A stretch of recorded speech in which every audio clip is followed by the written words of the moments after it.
Baik, sebelum kita mulai, kita berdoa ya. Bapa dalam surga, kami mulai diskusi kami hari ini dengan mengandalkan kekuatan Tuhan, hikmat-Mu, sehingga kami boleh belajar dengan baik untuk seminar secara gereja ini. Hati Dian yang sudah hadir, dan Rocky yang mungkin akan datang. Pujilah Engkau Bapa demi Kristus Yesus. Amin. Ya, jadi saya akan tetap memberikan sebuah masukan dalam rangka penulisan seminar kalian nanti. Baik Dian dan Rocky itu menulis sebuah makalah yang berkaitan dengan pemikiran tokoh. Rocky itu memikirkan mengambil tokoh dimension, dan Dian menggunakan pemikiran Albert Tobing ya dalam seminar nanti. Nah, karena itu saya akan coba memberikan sebuah artikel untuk kita bahas bagaimana nanti kalian dalam rangka menulis seminar itu, sehingga kalian memakai pemikiran tokoh, tapi bagaimana pemikiran tokoh itu kalian uraikan dalam sebuah artikel atau makalah. Nah, saya ambil contoh sebuah apa namanya ini, karya tulis dari seorang penulis, beberapa orang penulis. Nah, ini saya kutip dari sebuah jurnal. Nanti boleh dia mencontoh cara kerja dari mereka bertiga ini, sehingga nanti Dian boleh terinspirasi bagaimana menulis sebuah artikel yang benar-benar ilmiah ya.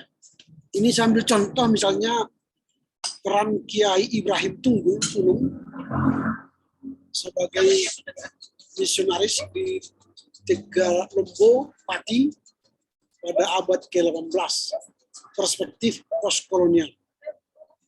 Ini contoh, karena ini kan ada tokoh yang mereka ulas. Penulisnya ada 3 orang, Reni, Syariatun, dan Warto. Ini pada pasca sarjana pendidikan sejarah Fakultas Pendidikan Universitas 11 Maret, Solo. Ini Solo. Nah, mereka menggunakan sebuah pemikiran tokoh, lalu ini menjadi sebuah artikel atau sebuah makalah akademis. Nanti dengan tulisan ini, semoga Dian boleh terinspirasi menulis sebuah makalah. Nah, jadi peran Kiai Ibrahim Tunggul Wulung sebagai misionaris di Tegalembo Pati pada abad ke-18 dari sudut perspektif postkolonial. Nanti ada abstrak ya. Kalau abstrak ini karena ke jurnal, nanti kalau di makalah tidak perlu ada abstrak, ya hanya pendahuluannya. Baru nanti seperti yang saya buat itu ada pokok masalah, ada metode, ada tujuan, ada manfaat gitu ya. Baru nanti pembahasan. Nah, ini kan sekarang kita hanya melihat soal pembahasannya itu ya, yang hendak kita lihat bagaimana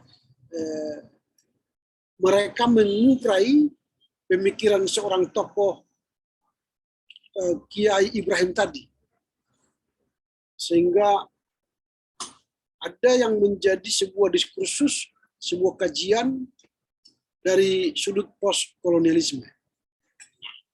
Jadi pendahuluannya, jadi dia katakan begini, postkolonialisme atau postkolonial ini menjadi bagian penting dalam mengkaji narasi-narasi yang dikembangkan oleh penjajah, penguasa terhadap berbagai dimensi kehidupan yang didominasi terjajah. Ini post kolonialisme. Jadi ini hanya semacam pendahuluan kepada pembahasan yang akan mereka kaji soal bagaimana peran dari Kiai Ibrahim tadi. Kemudian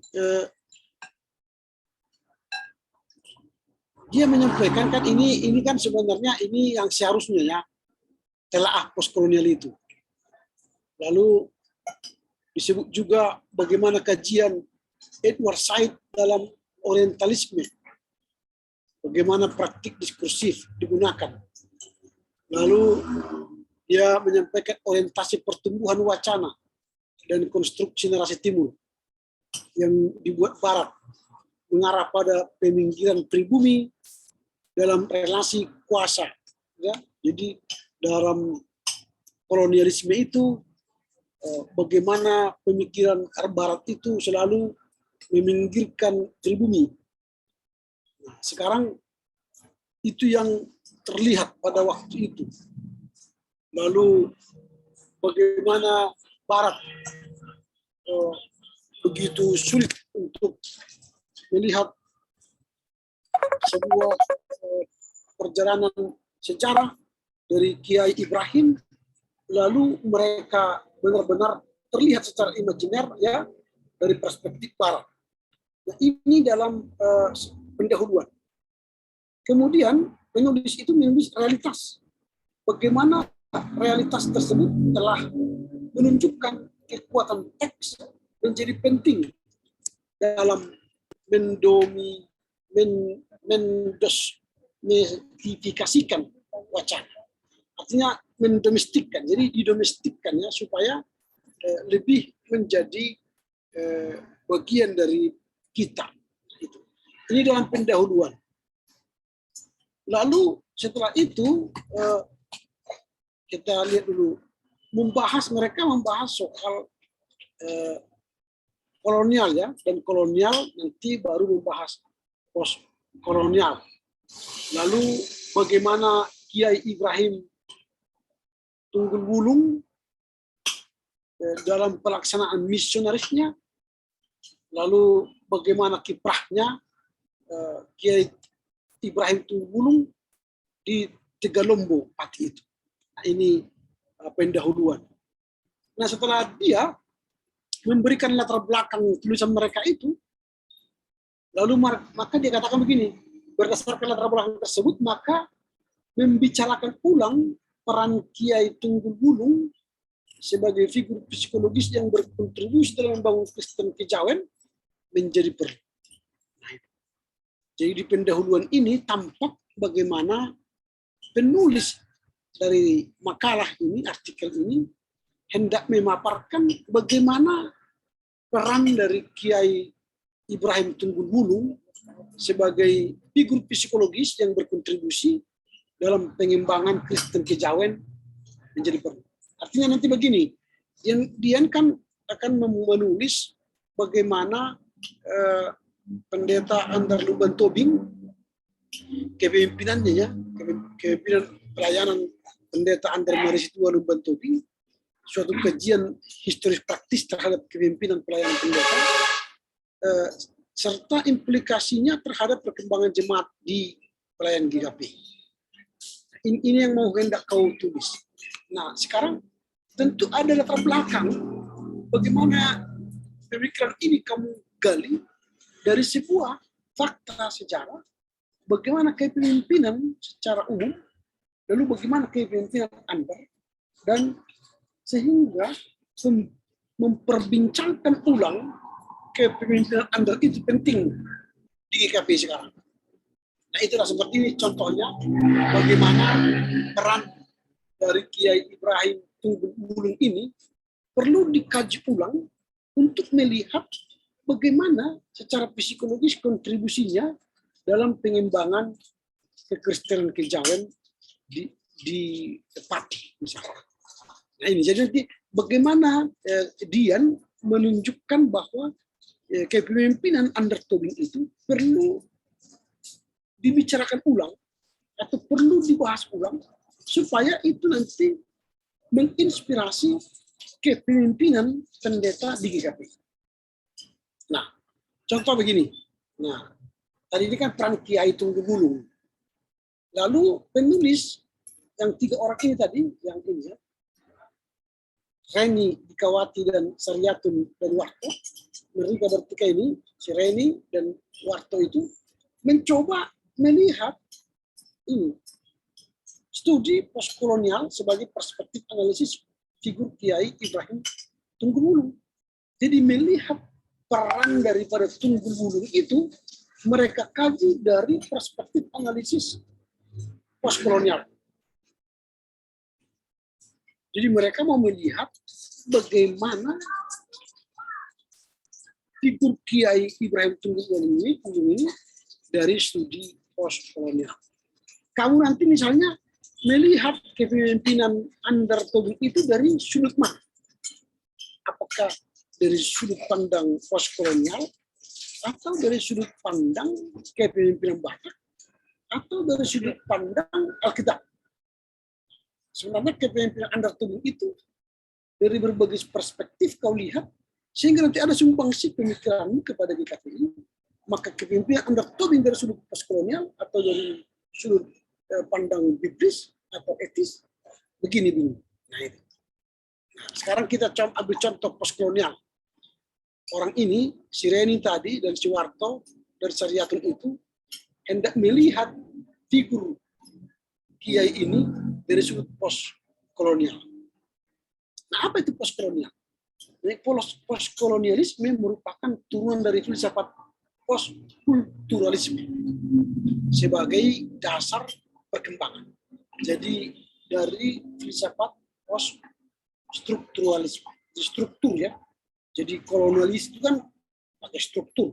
Jadi kalau postkolonial berarti poststruktur. Artinya terstruktur yang baru, struktur yang baru. Nah, secara genealogis perkembangan postkolonialisme dapat ditarik dari akar pemahaman poststrukturalisme.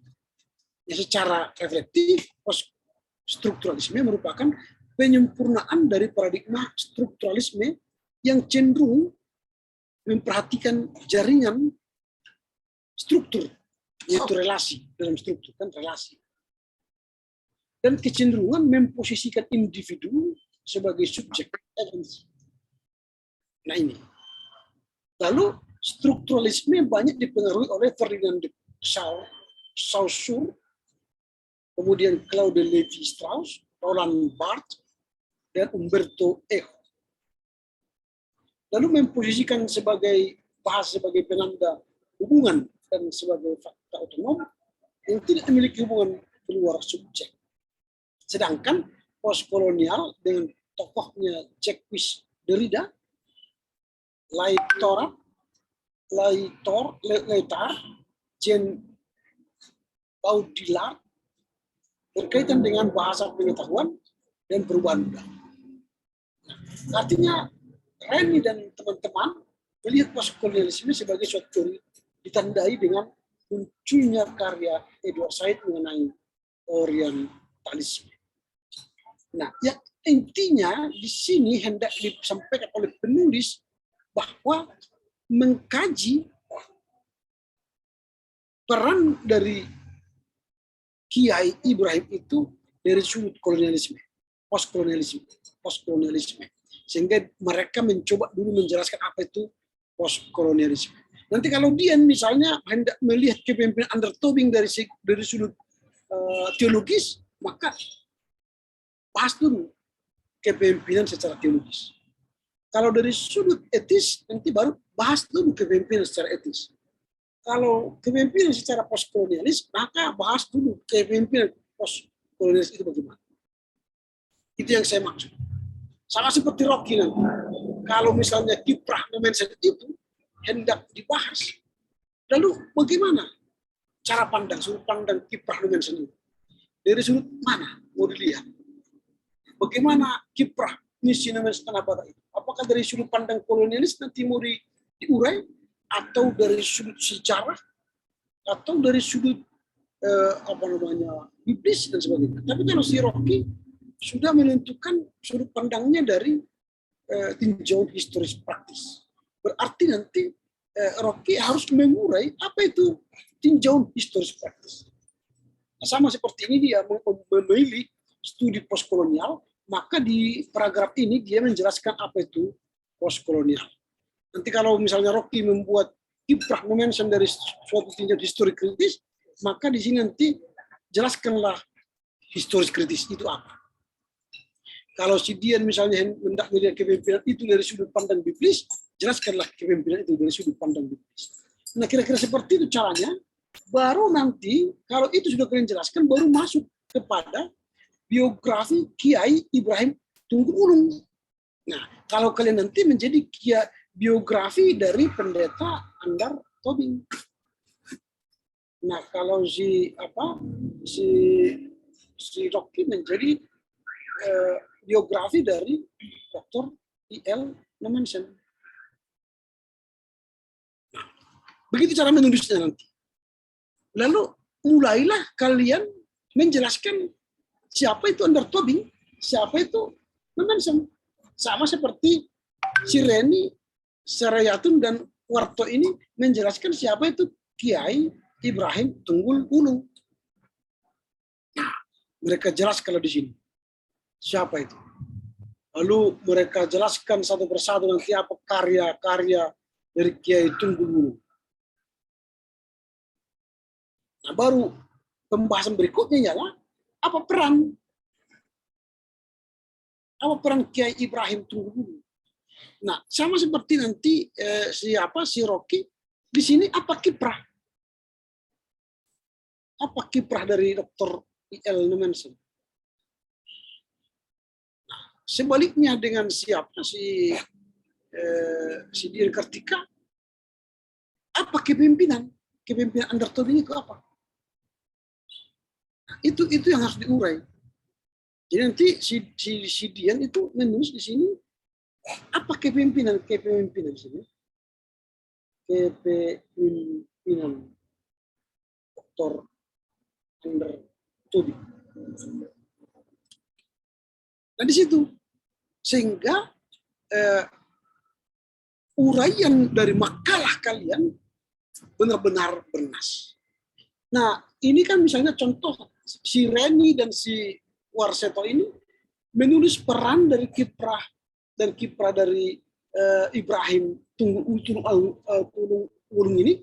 Mereka melihat bahwa peran itu di bidang sosial budaya. Bagaimana peran Kiai Ibrahim dari sosial budaya? Lalu bagaimana peran Kiai Ibrahim Tunggul Ulung ini dari bidang ekonomi?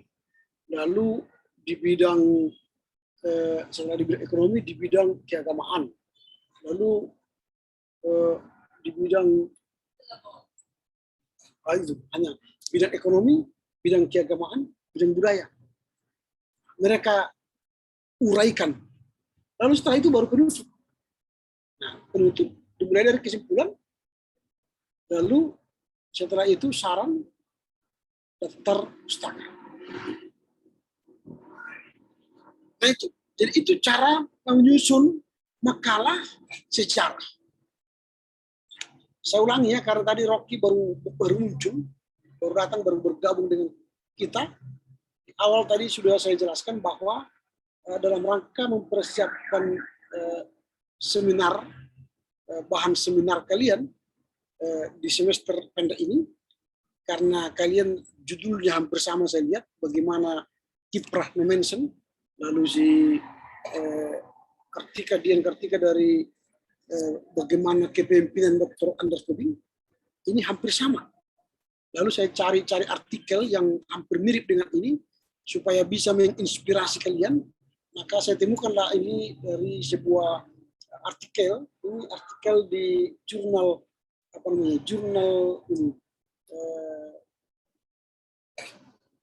Patrawidia, jurnal Patrawidia, volume 19, nomor 3, Desember 2018. Ada 3 orang penulis, yaitu Reni Dikawati dan Sariyatun dan Warto, menuliskan sebuah artikel dengan judul peran Kiai Ibrahim Tunggul Ulung sebagai misionaris di Tegalombo, Pati pada abad ke-16 dari perspektif kolonial. Kalau si apa namanya eh,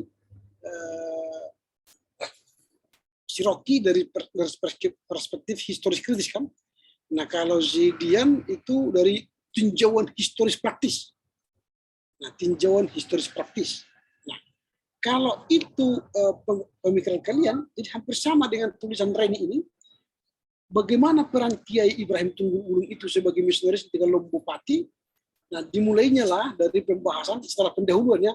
Nanti kalian buatlah pendahuluan bagaimana undertone, bagaimana kiprah Sinumensen, baru sekaligus menjelaskan apa itu latar belakang memilih judul itu, baru mulailah kalian membahas tentang pendekatan kalian itu. Kalau si Reni ini dalam hal ini mereka menggunakan pendekatan studi postkolonialis, lalu mereka jelaskanlah apa itu postkolonialis. Kalau kalian kan si Rocky menggunakan pendekatan historis kritis. Historis kritis. Apa itu nanti definisikanlah historis kritis. Kalau si Dian Kartika dari historis praktis. Historis praktis. Nanti jelaskanlah itu apa historis praktis. Historis kritis dari Dr. Numensen, historis praktis dari Dr. Andertun. Nah, setelah kalian urai historis kritis dan historis praktis, maka masuklah kalian kepada ini tadi biografi dari Andertobing dan I.L. Numensen. Sama seperti mereka ini biografi Kiai Ibrahim Tunggul Ulung. Biografi itu kan berarti menjelaskan apa itu peran daripada Kiai Ibrahim Tunggul Ulung. Nanti ini artikel ini saya kirim kepada kalian untuk contoh supaya bisa kalian perbandingkan nanti dalam rangka menulis makalah kalian. Nah setelah kalian menjelaskan biografinya, baru kalian menjelaskan perannya. Kalau si Rocky tadi kiprah Dr. I.L. Numensen, kalau si dia itu kepemimpinan Dr. Andertobing, jelaskan kalian apa kiprah. Kalau ini peran Kiai Ibrahim Agung, mereka melihat dari sosial budaya tadi, mereka lihat dari sosial budaya, ekonomi, dan keagamaan. Tiga hal yang mereka soroti. Apa perannya. Nanti kalau kiprahnya I.L. Numensen itu apa? Terserah. Apakah nanti Rocky melihat dari sosial budaya, dari agama, dari ekonomi, dan sebagainya, terserah. Sama seperti si Dian nanti, kepemimpinan praktis dari Andertobing itu dari bidang apa? Uraikan. Baru setelah itu masuklah kepada kesimpulan. Ya, masuk kesimpulan, tentu ada saran, kemudian kepustakaan. Nah, sampai di sini kira-kira ada pertanyaan. Ini hanya saya memantik kalian supaya mampu nanti menulis dengan baik dari makalah atau seminar kalian. Ada pertanyaan dari Dian atau dari Rocky? Pak, sedikit Pak. Itu minimal buku yang mau kami cari itu bebas kan Pak? Bebas. Baik. Yang penting dia mendukung kalian. Dari Rocky bagaimana? Apakah Rocky kalau kira-kira pas Pak, tapi batas bukunya Pak, apakah ada ketentuan seperti itu Pak? batas apa? Batas bukunya Pak, harus entah berapa Enggak ada. Per buku seperti itu dia Pak. Ada. Bebas ya Pak? Bebas saja. Baik, Pak. Cuman itu saja Pak. Kalau banyak bagus, tidak banyak, tapi pemikiran kalian bagus sudah, apa-apa. Sekarang kan kita melihat pola pikir kita, cara berpikir kita, mengolah data. Bukan soal banyaknya buku. Apa gunanya banyaknya buku tapi tidak ada pemikiran-pemikiran. Nah, makanya tadi saya kasih contoh itu sederhana, tapi kelihatan, ya. Jadi kalau misalnya tadi pendekatan kita adalah historis kritis, nanti di pembagian 2-nya jelaskan dulu historis kritis itu. Kalau historis praktis, jelaskan dulu historis praktis. Baru bagian ketiga nanti biografinya. Biografi Numensen, biografi Pendeta Tobing. Lalu bagian 4-nya perannya atau kiprahnya kalau kiprah Numensen. Kalau si Dian itu kepemimpinan Andertobing. Jelaskan kalian bagaimana kepemimpinannya, bla bla bla bla. Bagaimana kiprah Numensen, bla bla bla. Baru kesimpulan salah. Baru kepustakaan. Kira-kira udah bisa ya sampai di sini ya, supaya saya kirimkan ini contoh kepada kalian, nanti bisa kalian pelajari. Contoh ini ya, saya kirimkan dulu untuk kalian pelajari nanti, sehingga apa namanya, makalah kalian makin mantap. Ini hanya sebuah contoh ya, artinya bisa untuk menjadi pelajaran kalian. Oke, demikian ya, kalau sudah mengerti sampai di sini dulu, selamat belajar, selamat mempersiapkan materi seminarnya. Saya belum selesaikan RPS kita, silabus kita. Semoga hari Rabu bisa selesai untuk bisa nanti laporan baca. Ya. Pak, boleh bertanya lagi Pak sedikit? Silakan. Kan kemarin Bapak juga mengasih tunjuk contoh untuk mengenai seminar sejarah gereja ini Pak. Nah, kan itu kemarin Bapak ada buat abstrak sama tujuan penulis kayak jurus kayak menulis skripsi gitu Bapak buat kemarin yang pertama kali, baru yang kedua Pak kasih contoh seperti ini. Apakah itu juga bisa dicantumkan Pak, atau dua-duanya bisa juga diikuti dengan cara Bapak yang kasih contoh kepada kami? Enggak, yang saya mau sampaikan yang kemarin itu, ini yang tadi ini kan karena itu tulisan di artikel. Kalau artikel kan punya abstrak dia. Kalau skripsi juga punya abstrak. Tapi kalau makalah tidak punya abstrak. Kan sudah saya kirimkan di grup itu bagaimana menulis makalah itu kan. Itu saja diikuti. Yang menulis makalah itu sudah saya kirimkan ini cara penulisan makalah tugas yang ini, ya kan? Cara penulisan makalah tugas kan sudah saya kirim ini. Itu aja diikuti. Karena yang tadi itu kan contoh sebuah artikel di jurnal. Tapi yang mau kita ambil tadi cara berpikirnya. Cara berpikir, metodologinya, cara menuliskan makalah itu. Supaya kalian nanti bisa memuat seperti itu. Cara berpikir. Tapi langkah-langkahnya yang di cara menulis makalah tadi. Gitu ya. Baik Pak, terima kasih Pak. Oke. Ada lagi dari Rocky? Tidak ada? Kalau Baik. saya sudah pas, Pak. Oke, kalau tidak ada, kita tutuplah sampai di sini. Selamat berjumpa hari Rabu lagi. Kita berdoa ya. Terima kasih Bapak di surga, kami bersyukur malam ini boleh berbincang-bincang seputar persiapan untuk menyelesaikan seminar sejarah kami. Sehingga kami boleh memberikan yang terbaik untuk Tuhan. Terpujilah Engkau Bapa, sebentar kami akan istirahat malam. Tuhan berkati istirahat kami. Demi Kristus Yesus kami berdoa dan bersyukur kepada-Mu. Amin. Ya, selamat malam ya. Malam Pak.